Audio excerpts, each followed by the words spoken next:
समंदर के किनारे बसा वो छोटा सा कस्बा हमेशा से ही अपनी वीरानी और रहस्यमय खामोशी के लिए मशहूर था। लोग कहते थे कि इस कस्बे पर कोई अनदेखी साया है, कोई ऐसी ताकत जो रात को जागती है और इंसानों के दिलों में डर भर देती है। लेकिन दाऊद नाम का गरीब मछेरा इन बातों पर ज्यादा ध्यान नहीं देता था। उसके लिए तो जिंदगी बस अपनी छोटी सी नाव, समंदर की लहरें और अपने घर में पल रही बीवी और 4 छोटी बेटियों तक सीमित थी। दाऊद की बीवी नरगिस एक बेहद हसीन और नेक औरत थी। उसका चेहरा ऐसा लगता था जैसे चांदनी से निखरा हो और उसकी मुस्कान में घर की सारी थकान मिट जाती थी। दोनों की मोहब्बत कस्बे भर में मशहूर थी।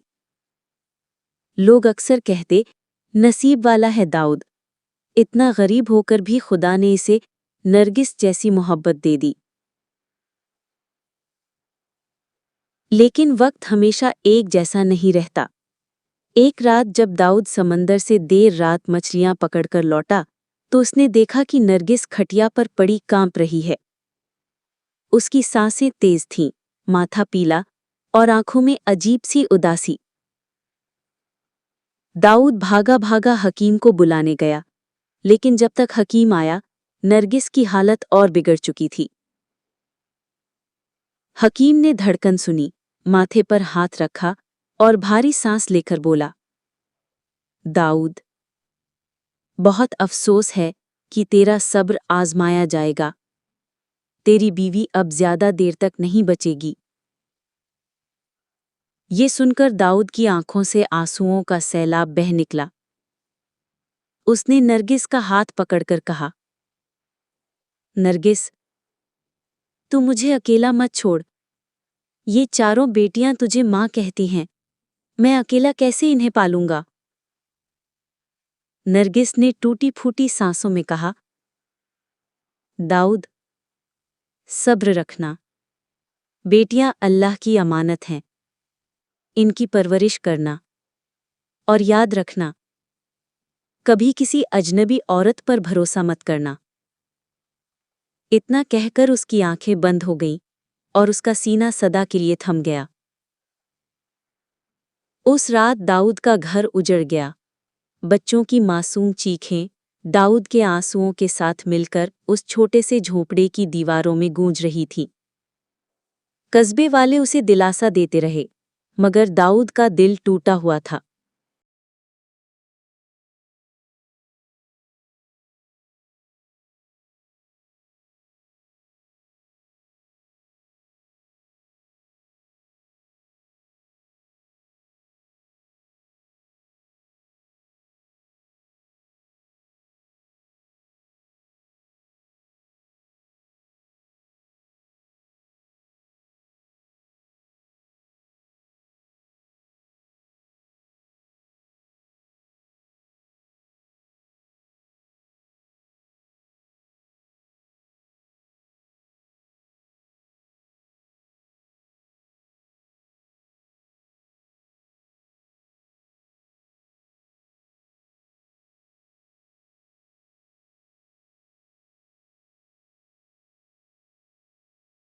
उस रात के बाद से दाऊद का दिल नैना को देखकर धड़कने लगता।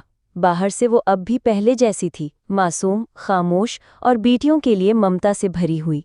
लेकिन दाऊद ने जो समंदर किनारे देखा था, उसकी याद हर रात उसे डराती। वो कई बार सोचता कि नैना से पूछे, तुम कौन हो? लेकिन उसकी आंखों की चमक और उसका रहस्यमय सुकून भरा लहजा दाऊद के होंठ बंद कर देता। पहली बेटी का गायब होना। दिन गुजरते गए। एक रात अचानक दाऊद की सबसे बड़ी बेटी सबा अपने बिस्तर से गायब हो गई।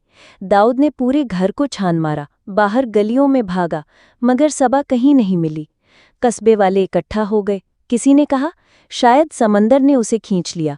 दाऊद चीखता रहा, नहीं, मेरी बेटी समंदर में नहीं गई, किसी ने उसे लिया है। नैना पास खड़ी चुप थी। उसकी आंखों में हल्की सी चमक थी जिसे दाऊद ने देख लिया। वो कांपती आवाज में बोला, नैना, क्या तुम जानती हो मेरी बेटी कहाँ है? नैना ने बस मुस्कुराकर कहा, अल्लाह पर भरोसा रखो, जो खोया है वो लौट भी सकता है। दाऊद का दिल और कांप गया। दूसरी बेटी। पहली बेटी के गायब होने के बाद दाऊद दिन रात घर में पहरा देने लगा, लेकिन जितना वो सतर्क होता उतनी ही ताकत उसके खिलाफ काम करती। एक हफ्ते बाद उसकी दूसरी बेटी माहिरा भी अचानक गायब हो गई। रात को वो बिस्तर पर सोई थी। सुबह उठकर दाऊद ने देखा तो बिस्तर खाली था।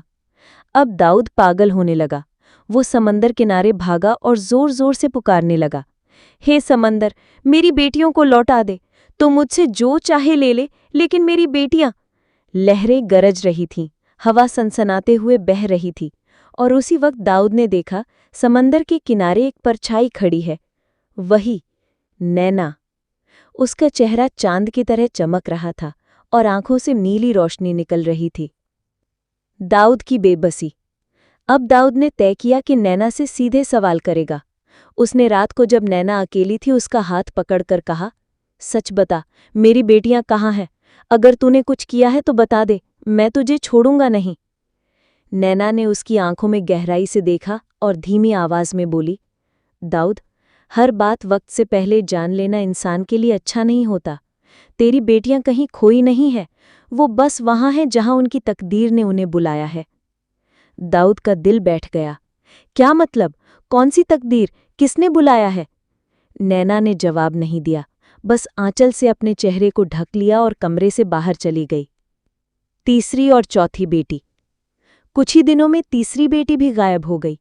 अब दाऊद का घर जैसे उजड़ चुका था। वो दिन रात बस यही सोचता, क्या अगली बारी मेरी आखिरी बेटी की है? उसने चौथी बेटी आफरीन को अपनी बाहों में कसकर पकड़ना शुरू कर दिया, लेकिन किस्मत के आगे उसकी मजबूरी थी। एक तूफानी रात बिजली चमक रही थी, समंदर गरज रहा था। दाऊद ने देखा कि नैना आफरीन का हाथ पकड़कर घर से बाहर जा रही है। वो पागलों की तरह भागा और चिल्लाया, नैना, रुक जा, मेरी बच्ची को छोड़ दे। लेकिन जैसे ही उसने बच्ची को पकड़ना चाहा, उसके हाथ से आफरीन धुएं की तरह गायब हो गई। दाऊद वहीं जमीन पर गिर पड़ा। उसकी आंखों से खून की तरह आंसू बह रहे थे। उसने अपने बाल नोचते हुए चिल्लाया, खुदा, तूने मेरा सब्र क्यों आजमाया? तूने मुझसे सब क्यों छीन लिया? नैना बस उसे देखती रही। उसके चेहरे पर रहस्यमय मुस्कान थी, लेकिन आंखों में अजीब सा दर्द भी था। सन्नाटा और रहस्य। अब दाऊद पूरी तरह अकेला रह गया था। घर सुनसान हो गया था। कस्बे वाले उसके पास आना छोड़ चुके थे। सब कहते, दाऊद का घर मनहूस हो चुका है, उसकी बेटियां समंदर ने निगल ली है। लेकिन दाऊद जानता था, ये समंदर का खेल नहीं है, ये सब नैना का राज है। वो रोज रात को समंदर किनारे जाता और नैना को ढूंढता। कभी वो उसे देखता, कभी उसकी परछाई, लेकिन हर बार उसका दिल कांप उठता। एक रात दाऊद ने कसम खाई, अब मैं इस औरत का राज जान कर रहूंगा, चाहे मेरी जान चली जाए।